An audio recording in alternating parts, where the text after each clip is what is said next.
I den nordlige del af Næstved ligger Zealand Business College. Skolen indeholder en hel række forskellige uddannelser.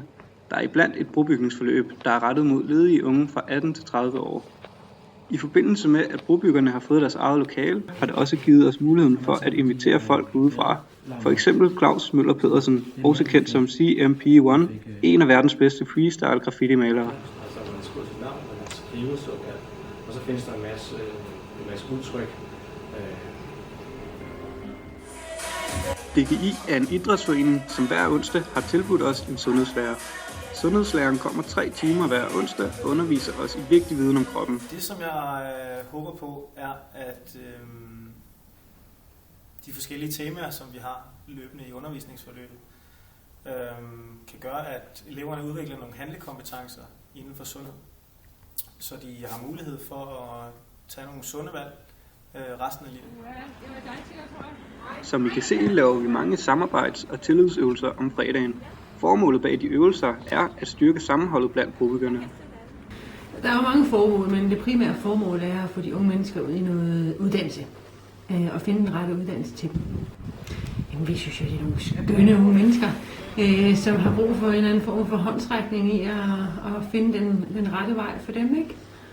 Og med de udfordringer, vi kommer med. Nogle af dem er lidt forvirret, fordi der er så mange muligheder, og nogle af dem er egentlig rimelig afklaret med, at de gerne vil gå den vej, men har måske bare brug for noget opkvalificering eller få noget støtte i en eller anden form. Så de er nogle unge mennesker, som har brug for en eller anden form for støtte. Vi har blandt andet evaluering om fredagen, hvor brobyggerne skriver det positive ved ugen, hvad der kan forbedres, og som sædvanligt er der altid stort flertal ved det positive. Der er forskellige deltagere, og det kan man også godt mærke. Nogle hold, vi herinde, har en fantastisk god gruppedynamik, sådan som det hold, vi har i øjeblikket jo har. Det kører jo super godt. Og jeg siger det, umiddelbart, så handler det om, at I skal være klar til en uddannelse. I skal blive afklaret på, hvad er det for en uddannelse, I er i gang med.